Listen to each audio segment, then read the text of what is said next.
Bienvenido, doctor. ¿Cómo le va?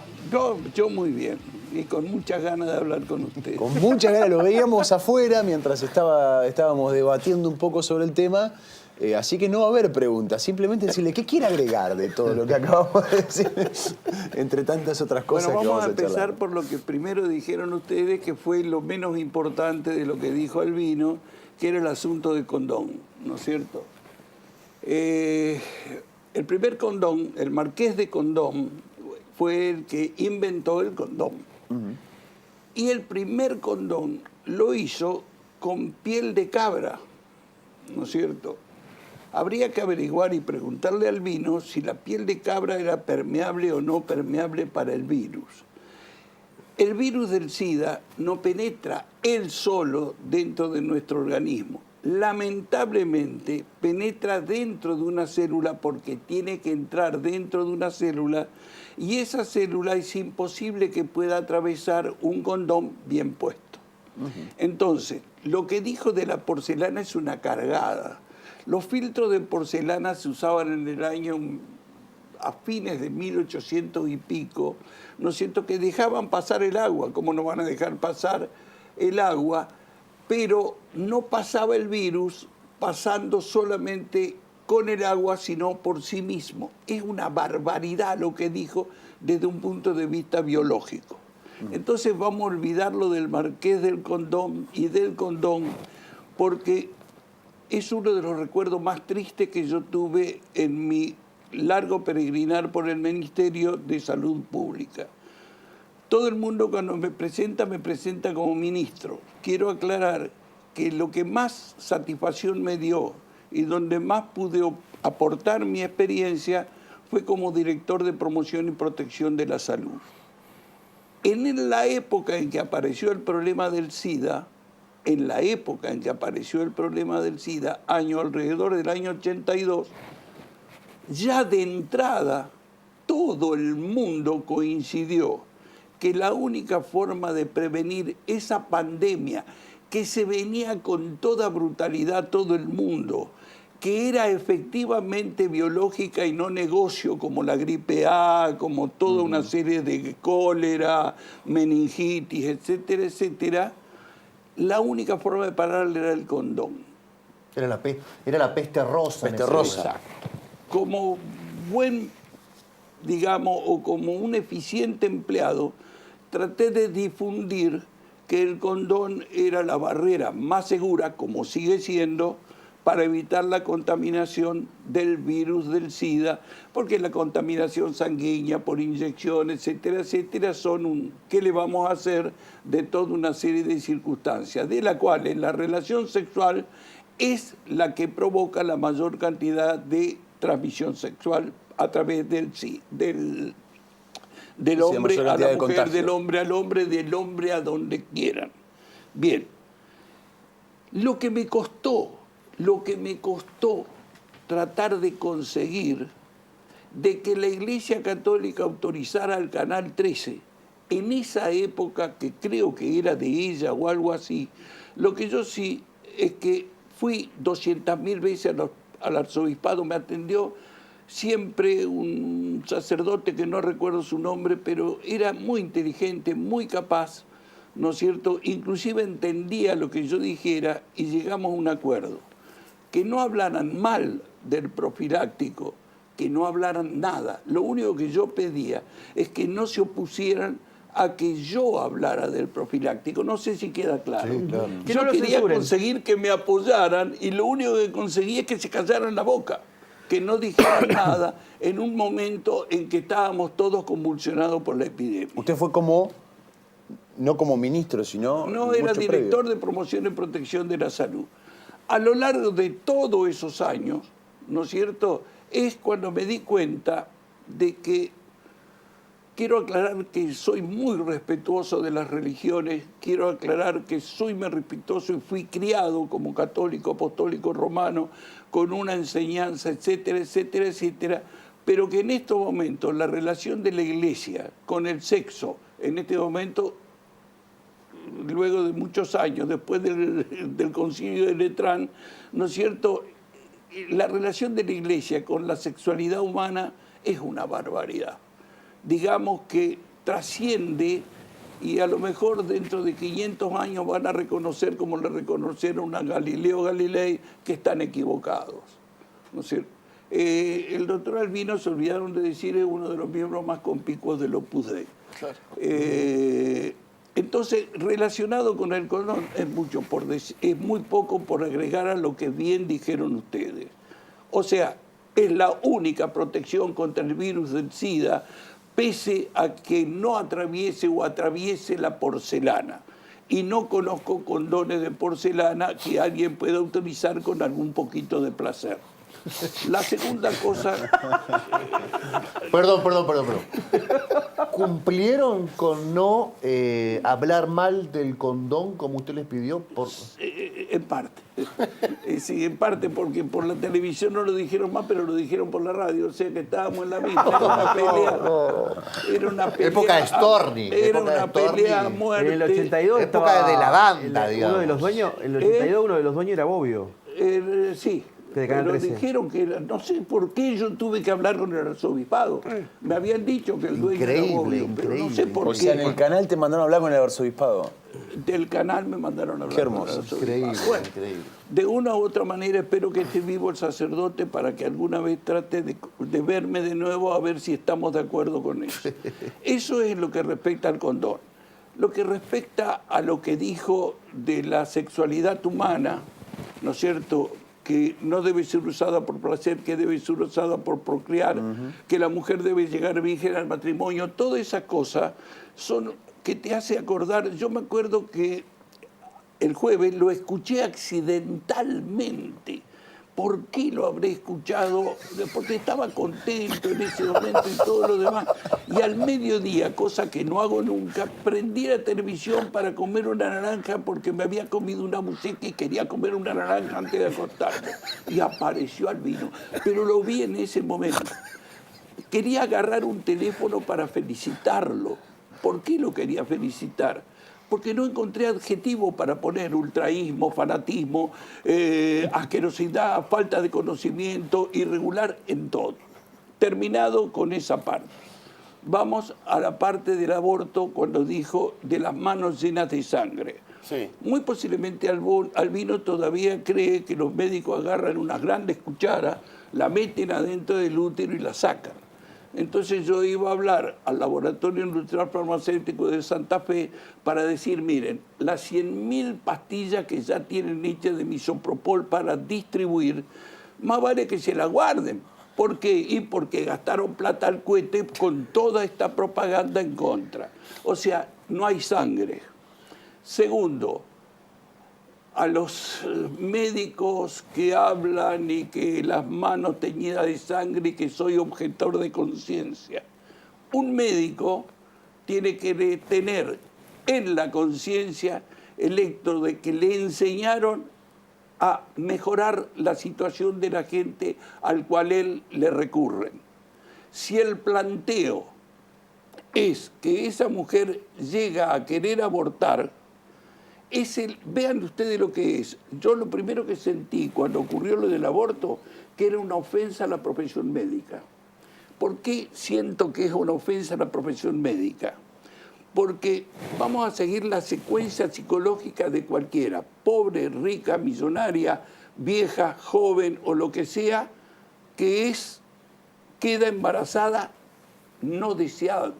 O sea, que se embaraza y no lo desea. El primer problema lo asume personalmente. Siente antes de usar la tarjetita esa que usan o pedirse un análisis, siente que algo se transformó en ella. Sea casada, sea soltera, tenga pareja o no tenga pareja, trata de asumirlo como propio. ¿Qué hago? Ahí entra la fase cultural, social, económica, etc. ¿Qué es lo primero que hace? Primero lo asume. Después lo conversa con sus personas íntimas. Si tiene una madre que es madre como corresponde, lo conversa con la madre, lo conversa con el novio, con el eventual padre del futuro chico que podría nacer. Todos la aconsejan de acuerdo a sus conocimientos y de acuerdo a sus ideas. Cuando termina esa segunda intervención, ahí comienza la tercera. ¿Voy al médico o voy a quien me haga el aborto? Cuando va a quien le haga el aborto, si yo laburo haciendo aborto, lo primero que le voy a hacer es un aborto, no le voy a preguntar, mirá querida, vos sos creyente, mirá, o sea, teóricamente voy a un negocio a que me hagan un aborto. ¿Qué pasa con la penalización del aborto? Ni mamada va al hospital, y es en el hospital el único lugar a donde hasta los objetores de conciencia tienen la bendita oportunidad de evaluar cada una de las problemáticas de la mujer que los llevan a hacer un aborto, ¿no es cierto?, para tratar de solucionarla. No sé si queda claro. Sí, claro. Es en el único lugar donde se pueden salvar 2 vidas. Por eso, en todos los países donde hay aborto legal y seguro, disminuyó el número de abortos, así como disminuyó la maternidad materna. Entonces, ¿quién defiende a los dos? Los médicos. Nadie alegremente... La mortalidad materna, la mortalidad. ¿Mortalidad? Dije. ¿O qué dije? No, maternidad materna, pero disculpe que lo haya corregido. No. La mortalidad. Entonces, teóricamente, el médico es el último eslabón que puede evitar algo. Y ahora viene algo que voy a comentar relativo a mi mujer. Perdón, y sí lo puede hacer solamente si el aborto es legal, es gratuito y la gente y las mujeres van. Si ella sabe que no la van a meter en cana, si no hay forma. Claro. ¿No es cierto? Si sabe que no la van a meter en cana, ¿cómo va a ir al elige ir al hospital si y no la a otro meten lugar? en cana? Claro. Entonces no puede ir al hospital. Entonces, ¿qué es lo que necesitamos nosotros? Que se legalice el aborto para tratar de evitar la muerte materna, para tratar de evitar el aborto, porque el tipo que diga que es abortista está errando. Y por eso dije de que si algo tengo que criticar a las pro aborto, vamos a decir así, o los antiabortos, es mal usar las palabras. O sea, cuando me casé, mi mujer era profesora de filosofía, me tenía que ser así para casarse conmigo, ¿no es cierto? Y ella me enseñó el método socrático. El método socrático de discusión es, primero, definir claramente qué es lo que se va a discutir. Y en este momento no se está discutiendo aborto sí o no. Totalmente. Como si a partir de la ley se van a producir abortos. Como si alguien va a estar contento con un Exacto. aborto. Creo que no lo dijeron ustedes, si lo dijeron lo lamento. Hay 500.000 abortos clandestinos en el país por año, lo cual indicaría que hay 1.500 por mes. Terminamos en 1 por segundo. En este momento están produciéndose muchos abortos en la República Argentina, de los cuales hay 40.000 de esos muchos abortos que se internan en los hospitales. Un solo aborto malo, ¿no es cierto?, le sale más caro al hospital, porque uno de los argumentos que dijeron era el costo que iba a salir. El LIF, Laboratorio Industrial Farmacéutico, produce el misopropol. El costo en la farmacia es 3.000 pesos, al LIF le debe salir 200 mangos. O sea que entonces disminuyen los costos, o sea que no me hablen de costos y aborto.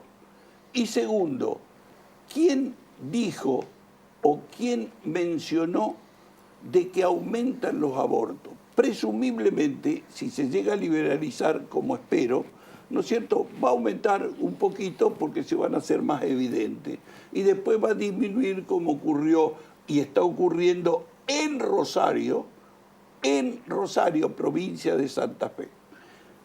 Termino con el aborto. ¿Quieren preguntarme algo? Yo le quería preguntar por el otro tema, no sé si quieren... Quiero llegar del aborto. el plan Corín Eso. de la desnutrición. Ahí me parece que hay que acentuar, porque Exacto. este dato de que el doctor Albino es uno de los miembros del Opus Dei te marca claramente de que es lo más, a la derecha del Opus Dei, a la derecha del Opus Dei está el muro. No le preguntaron qué le parecía el Papa Francisco, porque creo que ahí se armaba el toletón. Bueno, entonces vamos a hablar de la desnutrición. Si yo quiero marcar el grado de calidad de vida de un país y el grado de distribución social de la riqueza de un país, tengo dos indicadores que son los fundamentales: la desnutrición infantil y la mortalidad infantil. ¿Por qué? Porque si un país como la República Argentina produce alimentos por año para alimentar a 400 millones de habitantes, cuando haya algo que no sea, díganmelo por favor, ¿cómo podemos tener un 30% de chicos desnutridos en este país? ¿Cómo podemos tenerlo? Por una mala distribución de la riqueza. Entonces tenemos un 20, 25, 30% de desnutridos. Mintió el doctor Albino cuando dijo que la última estadística era la del 2005. Todos los años se hacen secuencias de estadística que lo siguen estudiando. Todos los años nacen 500.000 chicos, 600.000 chicos en el país, ¿no es cierto? De los cuales hay un 30% que van a ser desnutridos. Es un problema de salud pública y es un problema socioeconómico-cultural. ¿Por qué social?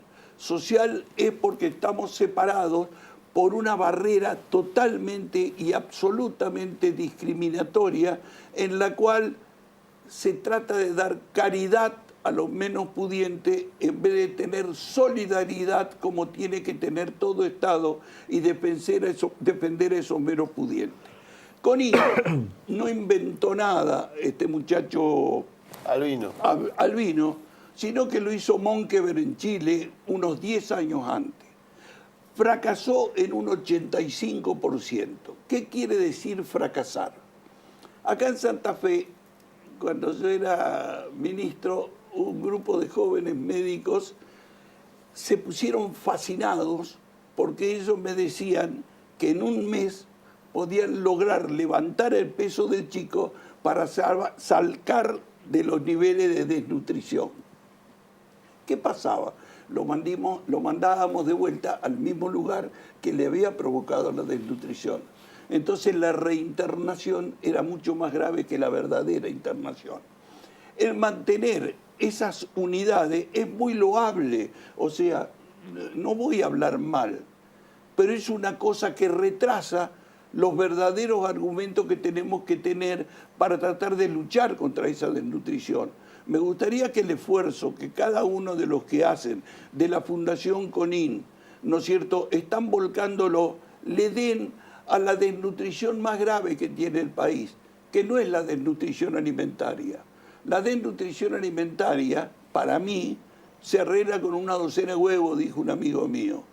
Pero la desnutrición afectiva, que es la que está ocurriendo en todos los estratos, desde la pobreza, la indigencia y los ricos, o la clase media.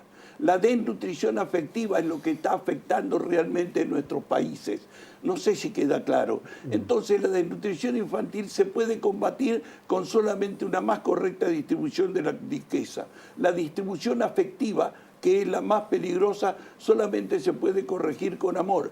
Y el amor debe ser uno de los insumos que menos está faltando en este país, que menos, digamos, tenemos en este país. No sé si queda claro. Doctor, una pregunta cortita, me parece que... Sí, por la el última, la última. Pero cortita, sí, su impresión. ¿Detrás de Conin hay un negocio? Sí, pero no de los que trabajan y colaboran con ahí, ¿no es cierto? Aparentemente fue un lindo negocio para la leche maternizada, etcétera, etcétera. ¿Que tenían que ser de una no marca? Creo que Conin... ¿Que tenían que ser de alguna marca? Sí, no. La leche maternizada en sí, acordate, leche maternizada es leche de vaca, en la cual le sacaron 3 o 4 idioteces, le agregaron 2 y costa 10 veces más que la leche diluida, común. La leche entera diluida es bastante parecida. O sea, lo que quiero decirte, no creo que, con todo lo malo que hablé de Albino, no creo que Albino participe en esto, pero alguien debe estar participando en esto. Vean ustedes que no lo comentaron. Cuando le preguntaron a Rubinstein, excelente médico de salud pública, excelente ministro de salud pública, dijo: yo no tengo nada que ver con la Fundación Conin. Le preguntaron al ministro de Educación y dijo, yo no tengo nada que ver con la Fundación Conin.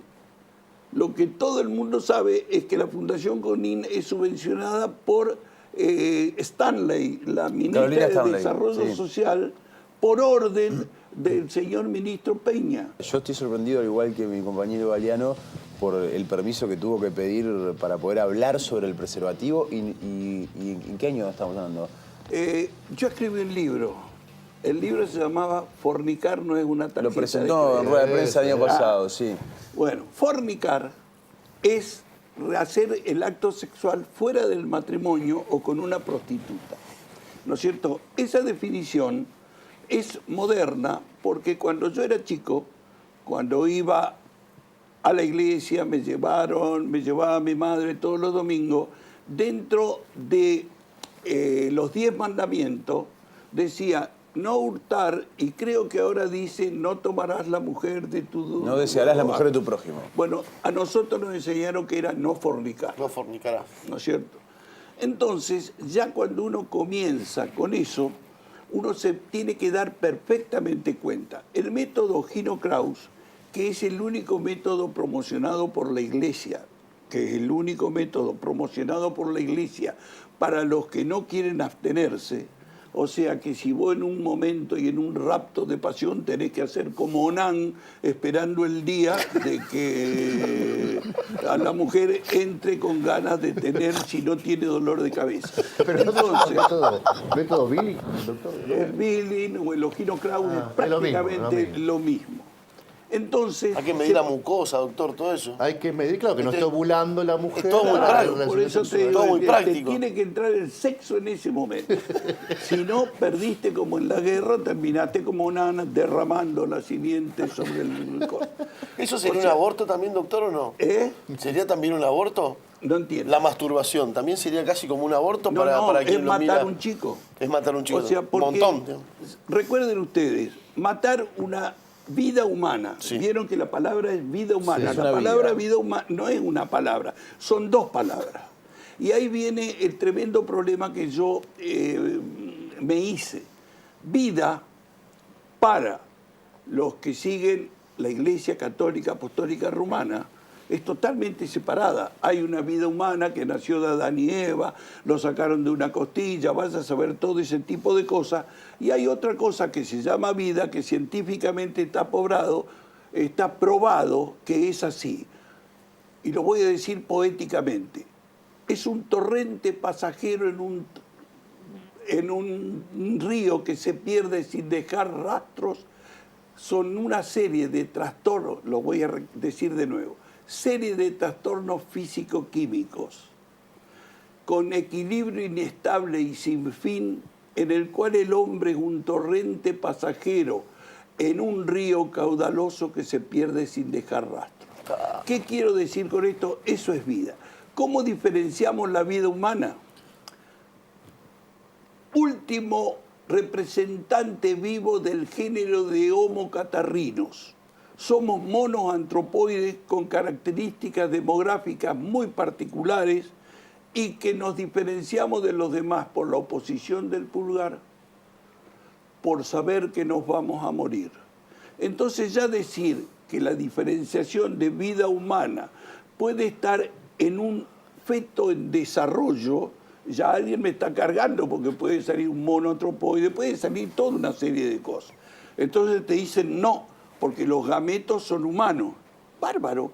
Entonces cada vez que vuelve una mujer mata a un chico y cada vez que uno se masturba mata a un chico. Claro, porque hay vida celular. Es una etapa evolutiva en la vida humana que es la más pequeña de todas las vidas dentro del esquema de los animales. Yo creo que si contamos los gérmenes de los virus y todo lo demás, nos matan. Bien, entonces por eso te vuelvo a repetir de que cuando se trata... eso quiero agregar.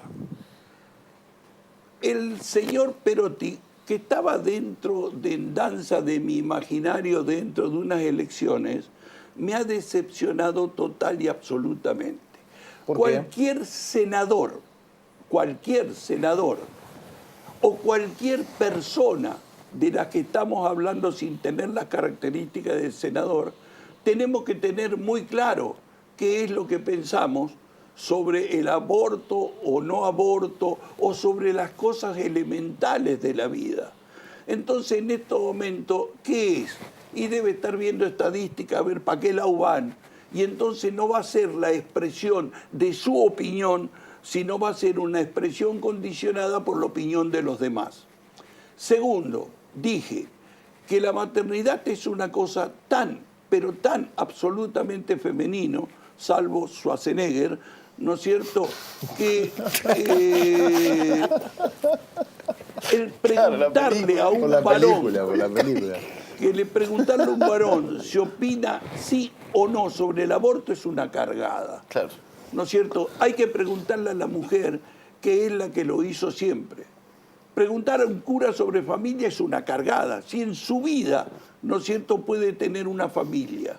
Entonces, cada uno tiene que definir sobre lo que realmente piensa y sabe. Y un problema individual no lo puede resolver el Estado, lo tiene que resolver cada uno. Y si es posible, con alguien que lo ayude, que en el caso del aborto es exactamente el médico el que puede hablar, tratar y convencer de una circunstancia que es dolorosa para todos. ¿Cómo era Reutemann como gobernador en este tema?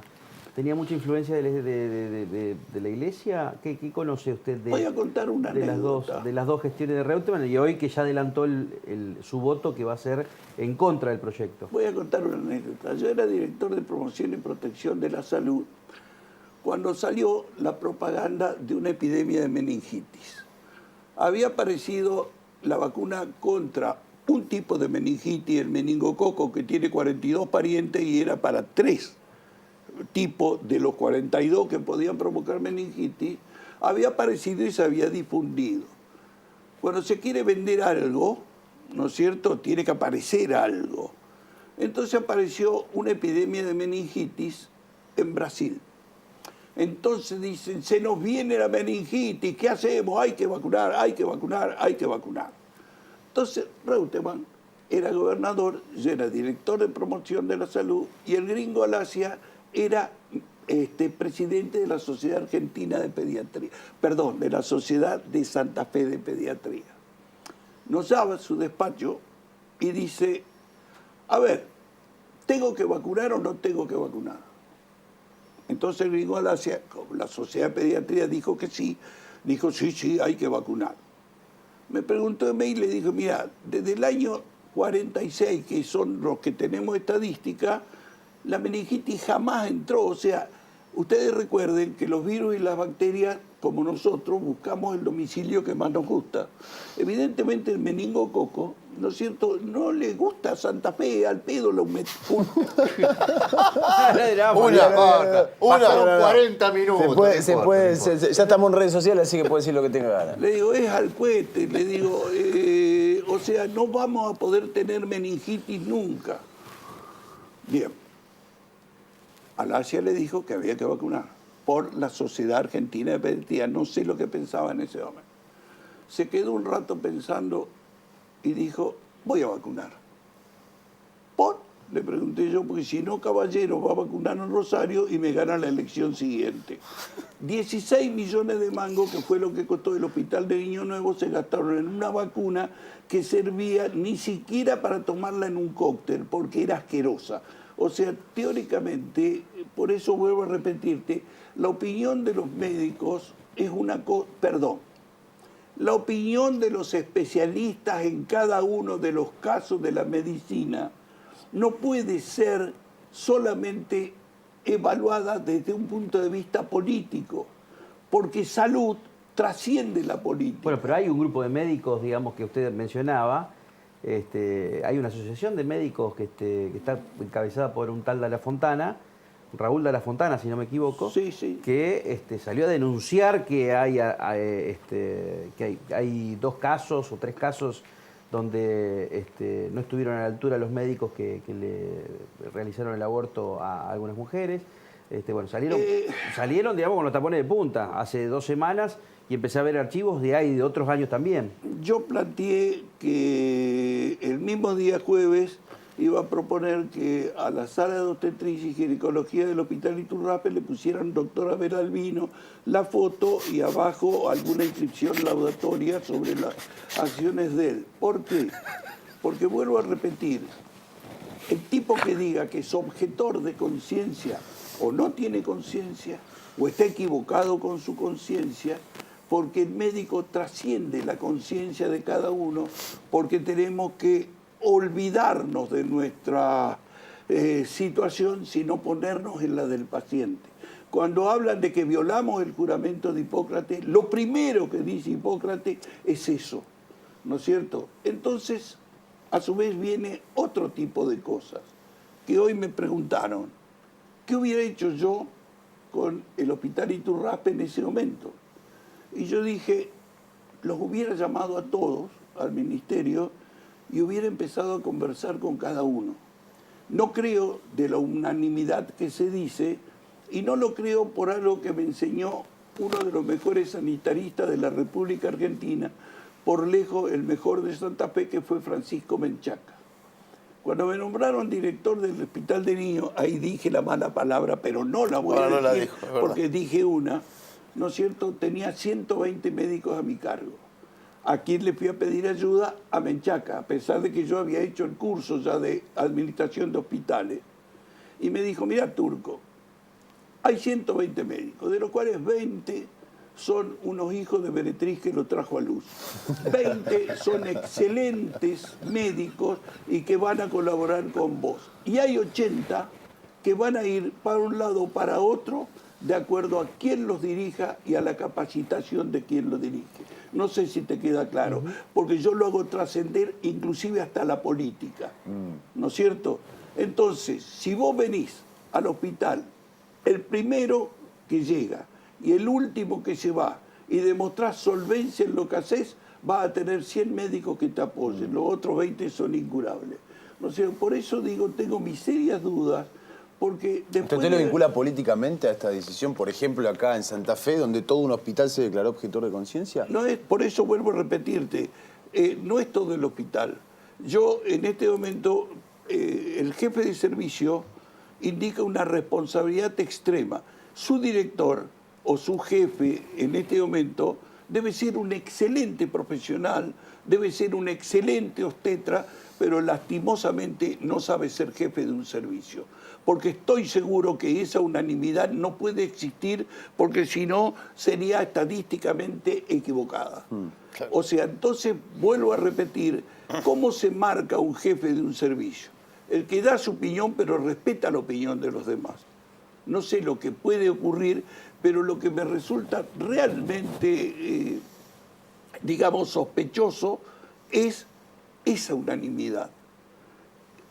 Se produjo la muerte de la pobre chica que mataron en el Hospital Iturraspe, ¿no es cierto?, Acevedo. recibiendo la felicitación de todos los comités de ética de la Universidad Católica, pero mataron a una chica, ustedes conocen lo de Ana la María chica. Acevedo. Ana María Acevedo. No tengo que repetirlo ahora. Creo que de ahí salió un disturbio en la cual están pagando sus consecuencias. Y me olvidé de algo y lo voy a decir. Así como tuve problema con el condón, les aclaro que la Iglesia Católica no admite absolutamente ningún anticonceptivo y lo sigue no admitiendo. Y los otros días leía de que el Papa Francisco arregló con los divorciados diciendo que podían seguir yendo a misa, salvo que duerman en habitaciones diferentes y que no produzcan el acto sexual si se casa de nuevo. Chocolate por la noticia. Bueno, en definitiva, vuelvo a repetir, hablé de Albino. Cuando me enteré que tenía 72 años, porque yo dije, uy, que no llegue a viejo con Albino, porque en una de esas se me atrofia el cerebro. Y resulta que tiene 10 años menos que yo, o sea que cuando yo llegue a viejo voy a estar bastante jodido. O sea, pero da la impresión de que tiene 102 años en su argumento científico. 102 años plus. Exacto. ¿Le puedo hacer una pregunta? Sí. Lo interrumpo. ¿Cómo era el problema del aborto, por decirlo de alguna manera, en su gestión? ¿Era un problema? ¿Era incipiente? ¿Aparecían a cuentagotas casos de chicas con un legrado mal practicado? ¿Cómo era en ese Era momento? exactamente igual que ahora, pero no era un problema. Era exactamente igual que ahora. La mortalidad la teníamos, la morbilidad la teníamos y las manos atadas las teníamos. O sea, si hay algo que le agradezco a Macri, perdón por la mala palabra, pero si hay algo que le agradezco a Macri en este momento es que haya hecho este drama, cosa que no le agradezco a la señora presidenta, a la cual voté, ¿no es cierto?, porque no planteó el problema como se tenía que plantear. Es uno de los tantos problemas que tenemos. ¿Quieren que le diga más para agregar algo a la confusión general? Es lo mismo que cuando se exige centros de rehabilitación para drogadictos. Ya está, pero no demostrado, ya está estadísticamente hecho que no sirven para nada, porque rehabilitan durante un tiempo determinado.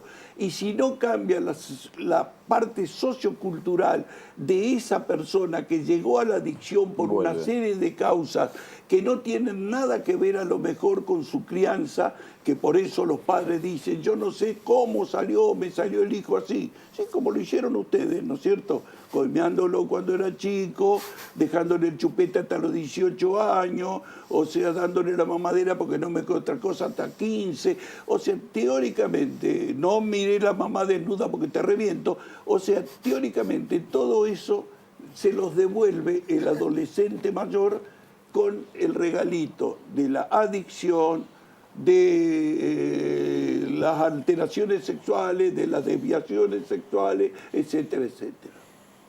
No sé si queda claro. O sea, teóricamente, vuelvo a repetirte, la rehabilitación, en este momento creo, yo me acuerdo que cuando fui ministro puse 2 centros de rehabilitación. A los 6 meses los cerré, eran las Casas del Sol. El secretario de Salud Pública, el director del programa de salud mental me había dicho, mira, Turco, no lo hagas, no sirven para nada, y no recuerdo el apellido. O sea, y al tiempo lo tuvimos que cerrar. ¿Por qué? Porque no rehabilitamos a nadie. Un enfermo, adicto, o sea, recuerden que hay 4 grados: el uso, el abuso, la dependencia, la adicción y la dependencia. El uso, el 80% de los adolescentes ya ha hecho uso. ¿Cuál es el más peligroso de todas las drogas? La primera que toman los adolescentes, el alcohol, ¿no es cierto? Ahora, ¿cómo voy a combatir el alcohol si todos los domingos en misa se toman un buen vaso de vino y todos los días en la mesa hay un buen vaso de vino? Ojo que esto lo hice a cerveza. ¿Qué es lo que quiero decir? Una cosa es hacer uso y otra cosa es hacer abuso, ¿no es cierto? El abuso ya es cuando comienzan los problemas que altera a la familia. El uso altera a la persona en sí. El abuso altera a la familia. La adicción altera a la sociedad y la dependencia es otro problema de salud pública. No sé si queda claro. El pobre Piti Álvarez, ¿no es cierto?, que mató sin saber a qué hacía, no es una consecuencia lógica enfermo de una sociedad sana. No, es la consumación de una sociedad enferma que termina siendo tipo como este. No sé si queda claro, pero lo voy a volver a repetir. Es como decir, no sé por qué decir un falso axioma de la droga mata. La droga no, digamos. Ninguna droga mata. Son las consecuencias que puede llegar a tener la droga. Exacto. Pero aparte en un contexto donde ese sujeto terminó destruido y apelando a la droga. Yo iba a un canal de televisión todos los miércoles, ¿no es cierto? Era muy interesante porque me daban 15 minutos para hablar. A ustedes les agradezco. Acá ya lleva mucho más. Cada vez que viene habla más. 15 minutos, me daban 15 minutos para hablar cuando yo era director. Ni arrancaban eso. Cuando yo era director de promoción y protección de la salud. Y en un momento un oyente de Paraná me preguntó si yo, como director de protección de la salud, de promoción y protección de la salud, me hacían optar entre el alcohol, el tabaco y la marihuana. Yo dije, pero sin pensarlo, sin lugar a duda, la marihuana, porque el alcohol y el tabaco son 100.000 veces más peligrosos desde un punto de vista adictivo, de problema social, etcétera, etcétera. No fui mal, Canal. No me invitaron más. Bueno, ¿qué va a hacer? Lo que quiero decir, si en este momento razonamos como debemos razonar, la legalización de la marihuana tiene que haber sido hecha. Es lo mismo que estamos hablando, por eso lo puse como el aborto. Palabras tabúes, ¿no es cierto?, que nunca se discutieron seriamente desde un punto de vista científico y estadístico. No sé si queda claro. Sí. Entonces, el aborto, tal cual como la adicción o como el abuso de droga. Paracelso, diciendo, fue uno de los primeros médicos que hubo en el mundo, decía, todo es droga, lo importante es la dosis. Vos tomás agua, pero si te caes al río te ahogás si no sabes nadar. O sea, todo es droga, lo importante es la dosis, ¿cierto? O sea, por eso hablé del abuso del chupete. O sea, dicen que la personalidad humana o gran parte del carácter humano se hace en los 3 primeros años de la vida. Lo dicen los psicólogos, lo dicen todo.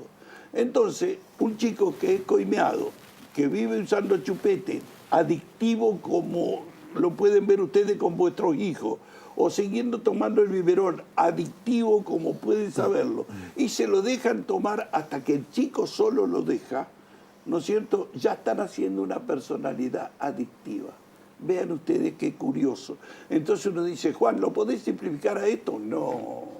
Estoy dando una de las cosas que se olvida la gente cuando trata de comenzar o trata de conseguir tener hijos correctos, ¿no es cierto?, o otra serie de cosas que si sigo hablando me quedo hasta mañana. Sí.